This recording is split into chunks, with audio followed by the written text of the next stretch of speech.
Hey, what's up guys? So in this video, I'm going to be showing you how to create a basic player controller. Now, by the end of this tutorial, you should have something like what is currently shown on the screen, where you can move around and collide with things in the world. So getting right into the tutorial, I'm going to basically be walking you guys through how this works.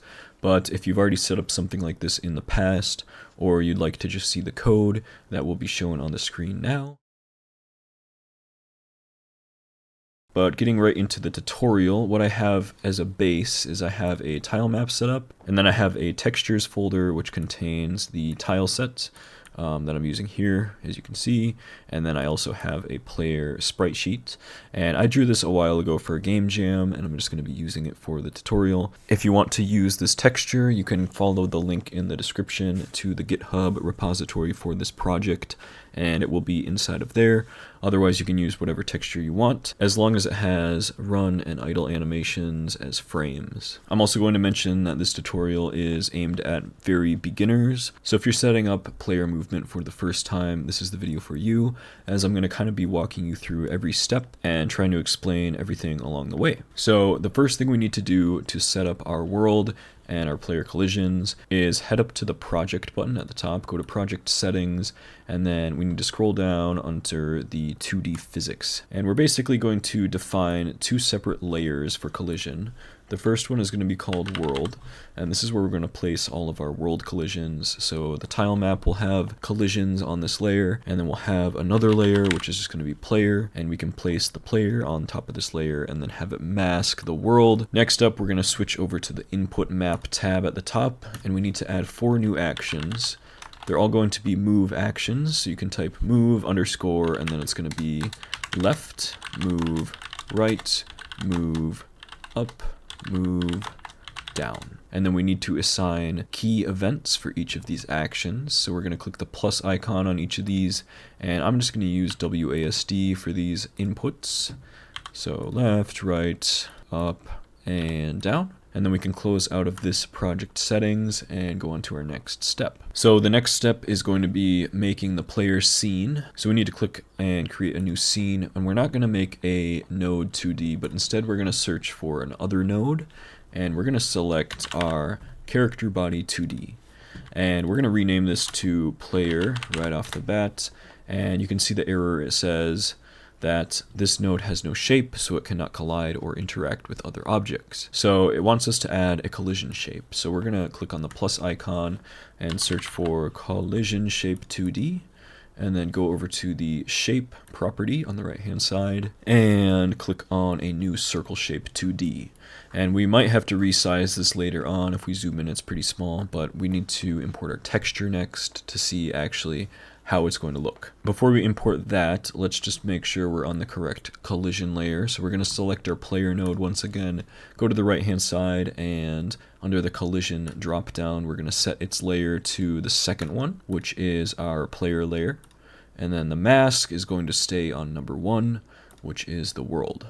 Now finally we can add our visuals. So for this I'm going to be using an animated sprite, and I'm just going to add that to the player node. So click on the plus icon, search for animated sprite 2D, and we need to make a new sprite frames resource inside of here. So click on that in the properties, click on the new sprite frames resource, and it should open up this editor in the bottom.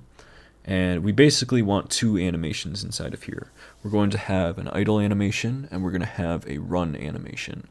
And each of these will contain all the frames for each direction, but then we will use an animation player to actually manipulate which frame of the animation it's looking at.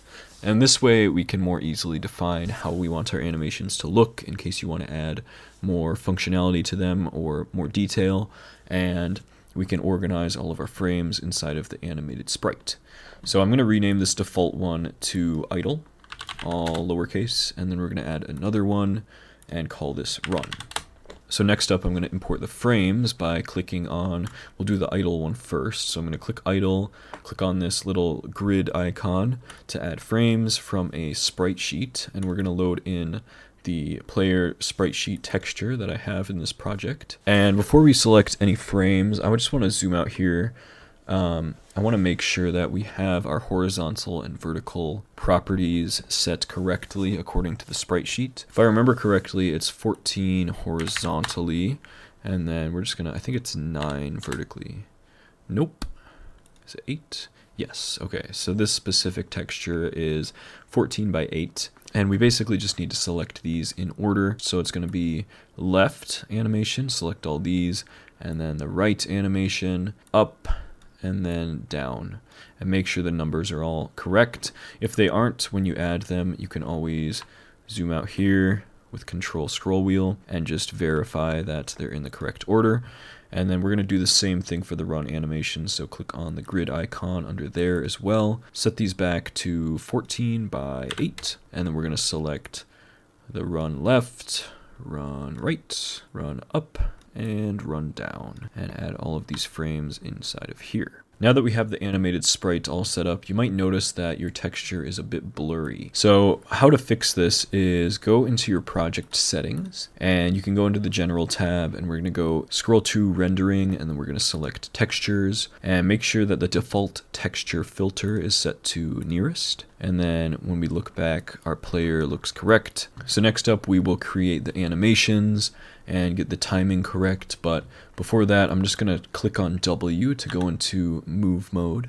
And we're going to move this sprite, make sure it is centered right on the floor. And then we're going to go back into select mode with Q, select the collision shape again, and I'm going to scale this down just a bit. So next up, we need to actually add the animations, which will basically be changing the value of this animated sprite. So we will click on the player, click on the plus icon, and we're going to add a new animation player. And we're going to go into the tab, which should pop up here, and the animation button will give us some options, and we're just going to click new.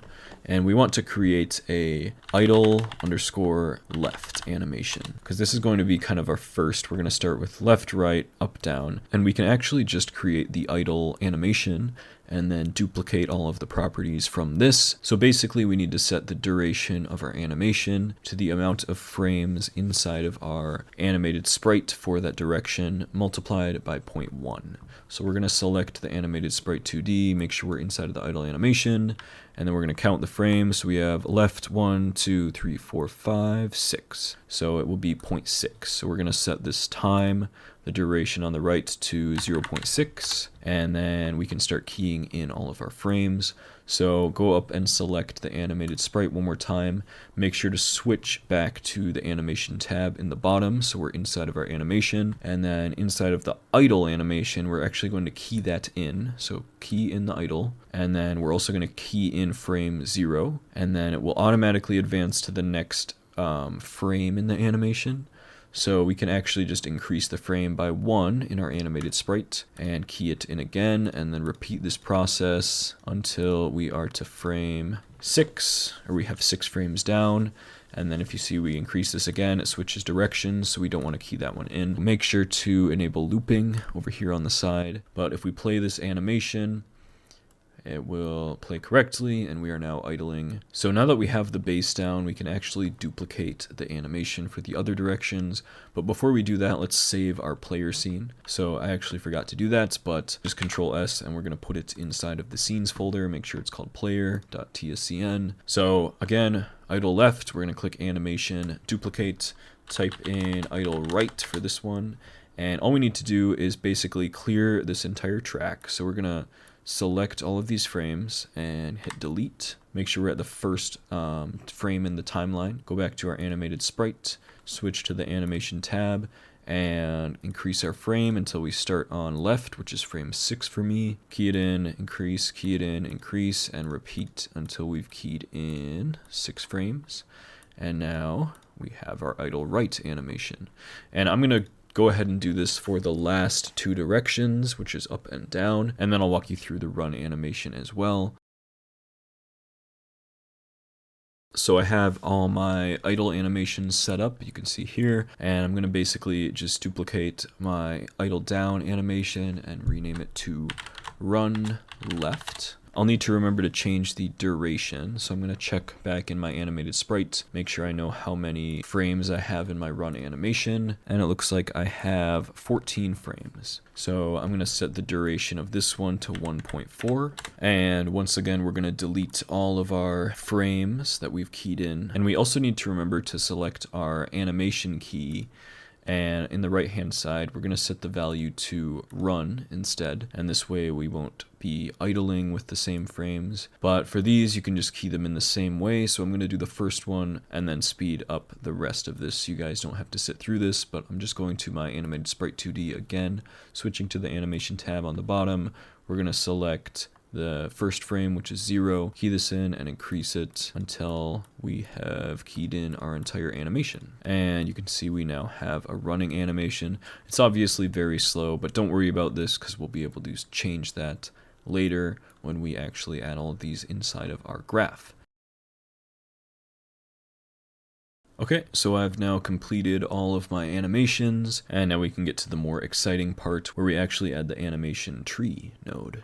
So go to your player, click on that, and click on the plus icon. We're going to just add the animation tree node. So basically we need to assign a root animation node. And first of all, we need to set the target animation player to the correct animation player inside of our tree. And then for the error that we're getting, basically you want to click on the tree root, and we're going to need to create a new state machine inside of here. So click on new animation node state machine, and it will open up this fancy little window inside at the bottom. So inside of here, we need to create 2 nodes. So we're going to right click and say add blend tree. And inside of the blend tree, we basically get an output, but we can create more nodes inside of here. And we're going to be doing that with the animation and also a speed scale so that we can alter the playback speed of the animation since it's a bit slow. So back in the root, we're actually going to rename this to idle. And then we're going to create another blend tree and rename this one to run. And then I'm just going to drag these in about this position. And I'm going to make sure that I connect them correctly. So we're going to connect a transition by switching from the select button to the transition tool. And then we're going to say immediate autoplay and connect the start to the idle. And then we're going to disable autoplay, and we're going to connect idle to run, and then we're going to connect run to idle so that they can transition back and forth. And then the error we're getting just means we have to set up all of the blend trees inside of here. So we need to go into our idle first. We're actually going to add a blend space 2D, and this way we can sync our movement vector to a blend space, which will have animation nodes on top of it. And this way we can define exactly which animation we want to play at what time, and it's a lot easier to handle this kind of stuff since the engine kind of does it for you. But we're going to rename this blend space to idle underscore blend space 2D, and I'm just doing that in abbreviations. And then we need to open the editor for this, and you see we have this cool graph here, and I'm going to full screen this, but essentially this is a graph where you can plant different points, in this case animations, and like I said before, our movement vector is going to be synced to this position, and it will define which animations play when. So I'm going to go to the add point tool, and I'm going to add a point on the left, and it will be an animation which will be idle left, idle right, and then the Y position is inverted since Godot uses negative Y to go up, and this graph doesn't. We'll actually have to inverse that. So when you add the one on the top, this will actually be idle down, and then the one on the bottom will be idle up. And we just need to do one more thing, which is set the blend mode to these 3 little dots here. And this is because we have frame-based animation instead of more interpolated animation like you would have in 3D. Because with 3D, you can set these up to kind of blend the bone animations together. And that way you can create animations between stuff that you've actually animated, and it looks a lot nicer when blending. But for this method, we're basically assigning an animation for each of the directions. So go back to our idle graph, and we have the blend space set up. So now we need to multiply it by our time scale. So drag it out, select time scale, and then plug this into output. And our idle animation was actually pretty good, so we're going to keep the time scale at 1, but we do need to go back to the root and select our run node and do the same thing here that we did before. So I'm just going to fast forward this with my run animations, and I'll be back in a second. Okay, and I set the run timescale to 1.7, and we're going to see how that looks in the finished product later on. But we can go ahead and convert back to the root node, and we should have our blend tree set up correctly. So now we need to code the rest. So I'm going to go back to viewport mode, and we have our player here. We need to add a script to the main or root node of this scene. So we're going to click on the player, click on the new script button, and I'm just going to make sure I save this inside of the scripts folder. So we need to create that. So scripts, and then save it as player.gd. Go ahead and open this, and I'm going to zoom in a bit here so that you guys can read. But at the top, we need to define 3 different constants. Now, if you don't know, a constant is kind of like a value that gets set at build time. So you can't really change it throughout the game, but if we set up a constant, for example, acceleration, and we set this equal to 800, then this will basically replace any time we use the name acceleration in our code with the value 800, and this is a lot easier than typing 800 everywhere and having to change it if you want to edit this value. So the constants will just be for things like acceleration. We're going to make one for friction, and this will be equal to 500, and then we're going to make one more which will be constant max underscore speed, and set this one equal to 120. We next need to make an enum. This will be for our states. So the first tag is going to be idle, and the second one will be run. And then we need a variable for the current state, and we're going to set this to idle. And then under this, we need 2 different onReady variables. So the first one is going to be at onReady var animation tree, and we're going to set this equal to $ our animation tree. And then we need to say at onReady var and get the state machine of our animation tree. So var state machine is equal to animation tree. Make sure this is the variable and not the class. And then we're going to do the square brackets, and we need to get the playback parameter, which is an object. If we click on the tree, we go onto the right hand side, we can actually see the parameter here, the playback, and we can just right click and copy the property path, and then we need to paste it in here as a string. So we're basically just assigning our state machine to the state machine contained in our animation tree. Now we need to make 3 more variables. The first one is going to be our blend position, and this is so that we can remember our blend position throughout frames, so that we're only setting it when we need to, which is when we're moving, and then when we idle, we just remember the last direction we were looking at, so that we don't need to set our blend position in multiple areas. We can just set it based on the blend position and then set the blend position when we need to.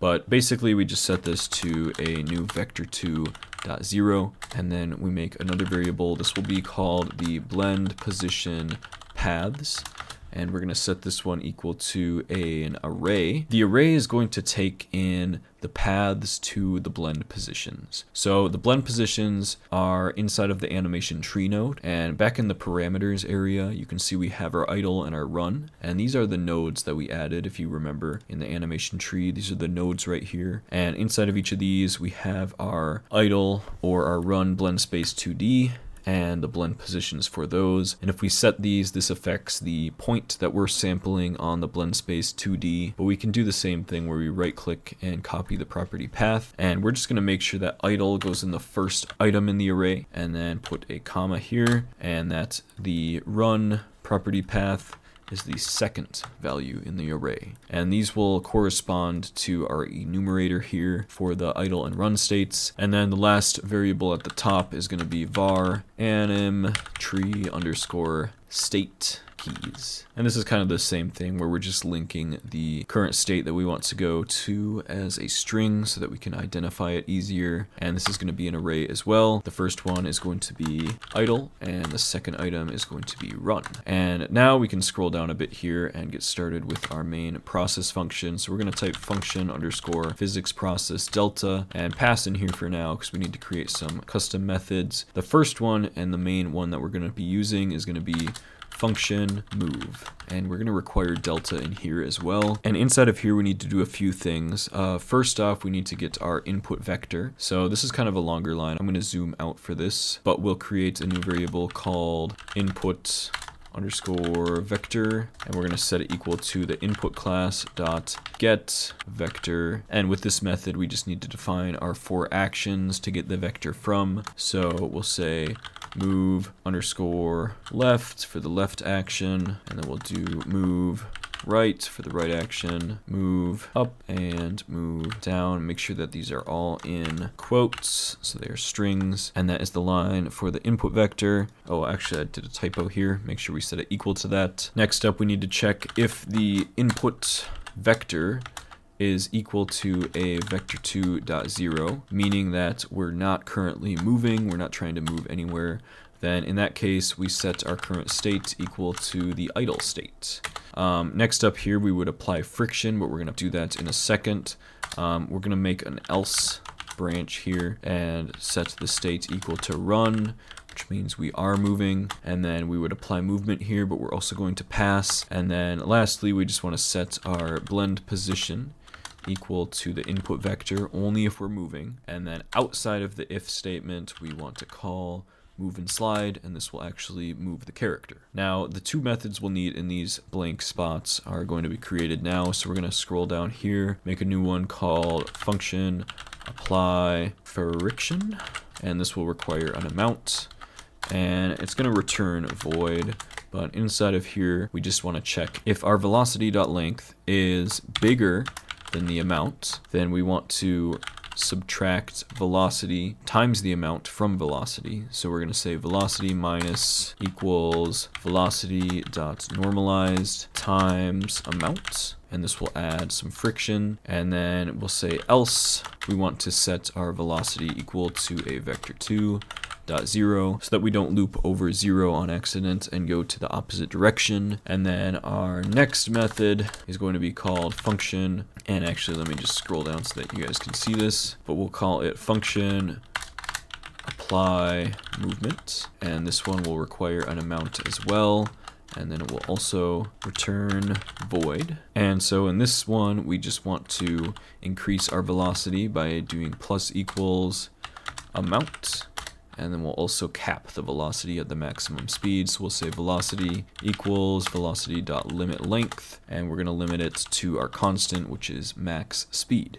So we can now call these 2 methods inside of our main move function. So in the if input vector is 0, we're going to set the state to idle, and we're going to apply friction. The amount is going to be friction times delta, and then inside of the run section, we're going to apply movement, and the amount is going to be the input vector multiplied by acceleration multiplied by delta. And this should all be working, but there's one last thing we need to do, and that's actually call it inside of the physics process.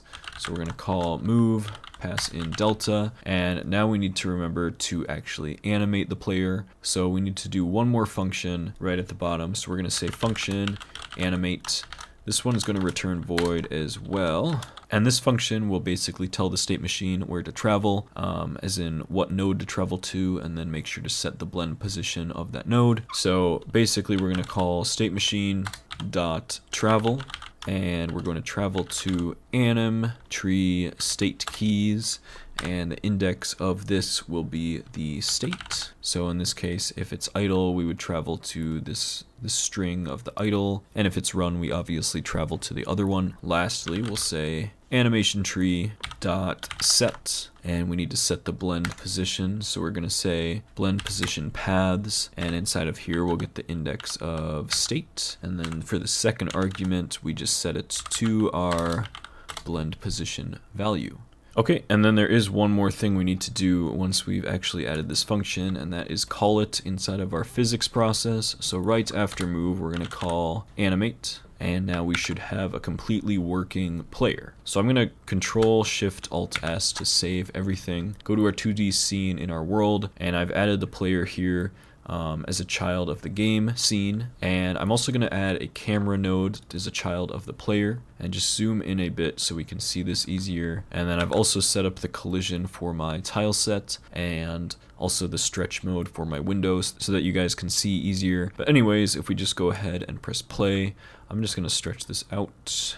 Now obviously the animations don't look that great because I'm not much of an artist, and I also forgot to set up the correct Y sort for the tile map, but I think it still looks pretty good. So anyway, that's it for this tutorial. Just wanted to kind of cover a complete guide for this, as my older video is kind of outdated and I didn't like how it was structured. So this is kind of an update and just a good starting place for any beginners who'd like to get into game development and kind of start out using Godot. But this is kind of the most basic setup you can have. So I hope you enjoyed the video, and I hope you learned something new. If you did, make sure to leave a like or comment on the video. If you did want to share any tips or tricks with the community, or put any optimizations or suggestions inside of the comments, you can definitely do that. Any constructive criticism is always appreciated. And also, if you want to join our Discord server, I will have a link to that in the description, as it's a pretty cool place to just hang out and help each other with game development related topics, and also get news and updates. But with that, thanks for watching the video, and I'll see you in the next one. Bye.